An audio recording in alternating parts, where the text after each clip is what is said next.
Welcome to This Time with Daniel Shahbaz. Today, we're going to be talking some spoilers. Spoilers. For Mission Impossible. Why do I do this a lot? I'm a lot of fingers. Because you want them to know that you're pointing at them. Like, I'm robbing our viewers of their sanity? No, I don't know.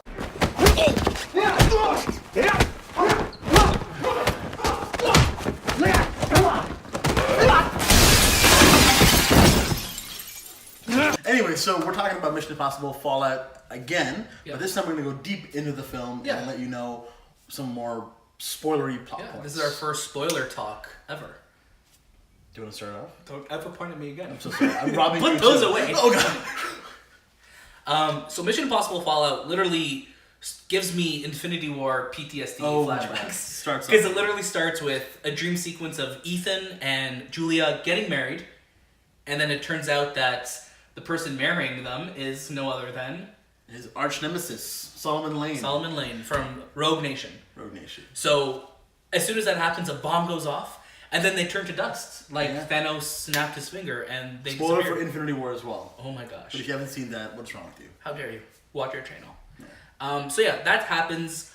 Ethan Hunt wakes up, and we're literally thrown into the plot of him having to get the plutonium bombs. That goes awry, and then that's why he has to team up with Henry Cavill to pick up those bombs. From the CIA, right? From the CIA, yeah. So Henry Cavill's from the CIA. He's partnered in with Angela Bassett's character, and we're kind of getting this whole IMF meets CIA, almost like they're the babysitters in a way. Yeah, because like we've seen the CIA in the series before. They've always kind of been the villains, or I guess the rivals. Well, the first one, they are pretty much robbed by the IMF. Yeah, so definitely that we've seen the CIA before. This is the first time that we're really seeing them kind of have to work together, and that's who Henry Cavill's character is, August Walker. Yep.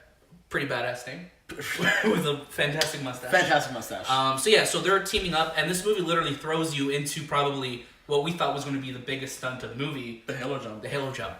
And it literally happens like it's nothing. Like it's just run of the mill. It's just the next scene, but when it's happening, you feel this intensity. Obviously, they filmed it as it happened. Yeah. These IMAX cameras strapped to these camera guys' heads, and it's such an intense scene. I don't think there's any music in that scene, as I recall. It's just pure sound. Sound. They're literally jumping into the eye of a storm as well too. Yeah. So this time, like this movie, they're literally just throwing you into it right away. Really are. Yeah.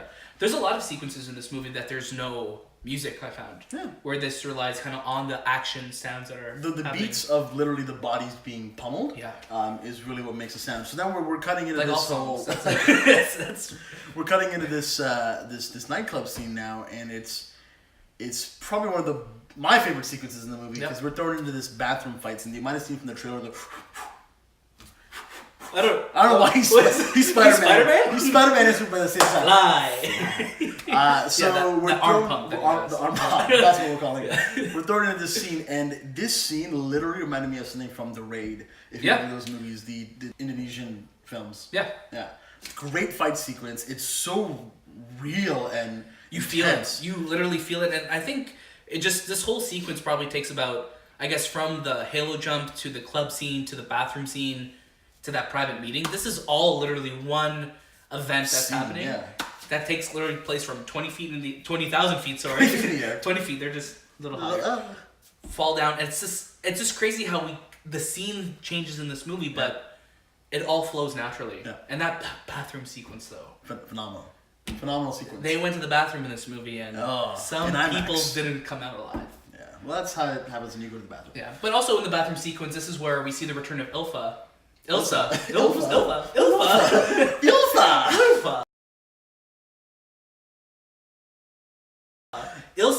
from Rogue Nation as well too. She's making her return. We're not too sure what her intentions are as well either. Right.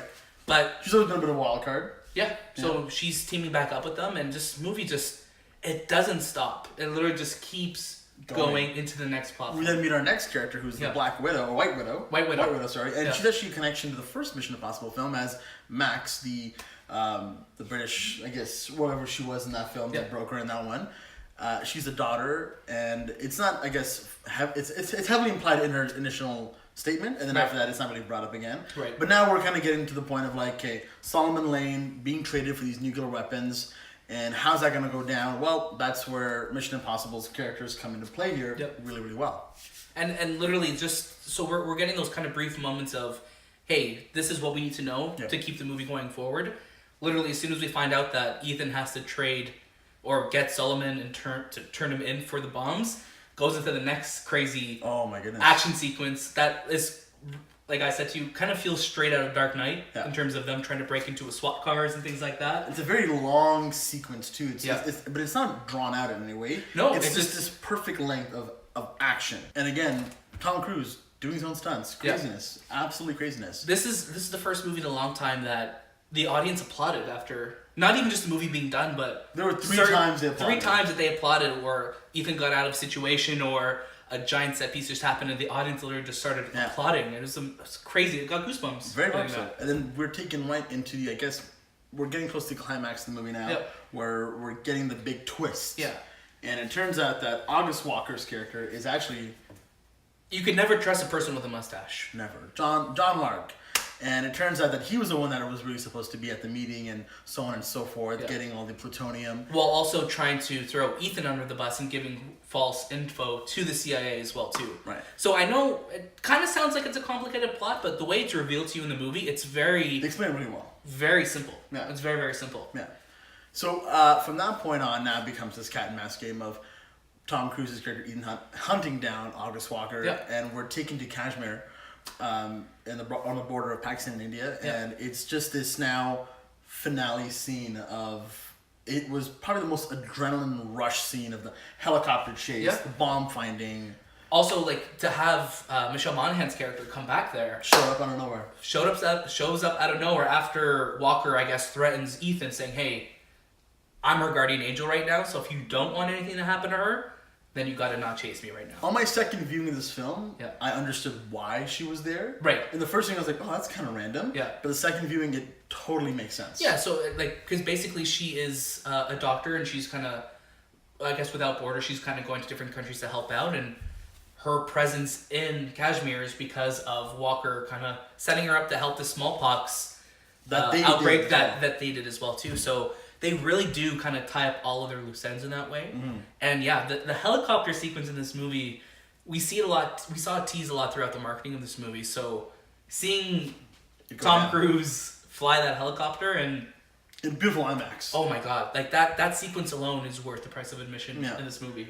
And then we get to this fight sequence. We're trying to dismantle some bombs. We're trying to fight August Walker. Yeah, so they kind of break off into Ethan kind of goes solo as normal, Yeah. while Benji, Luther, and Ilsa Yep. kind of do their thing to defuse the bombs while also facing down lane, which is literally if you're gripping your seat already from the helicopter, and then you have more fights happening elsewhere with the other Iron With Man the team. timer counting down. It's And it's one of those things where, like, here's the thing. In any movie you watch, you're like, cool, obviously the hero's going to come on top. right. In this film, right when the sequence happens of the bomb cutting or exploding, Yeah.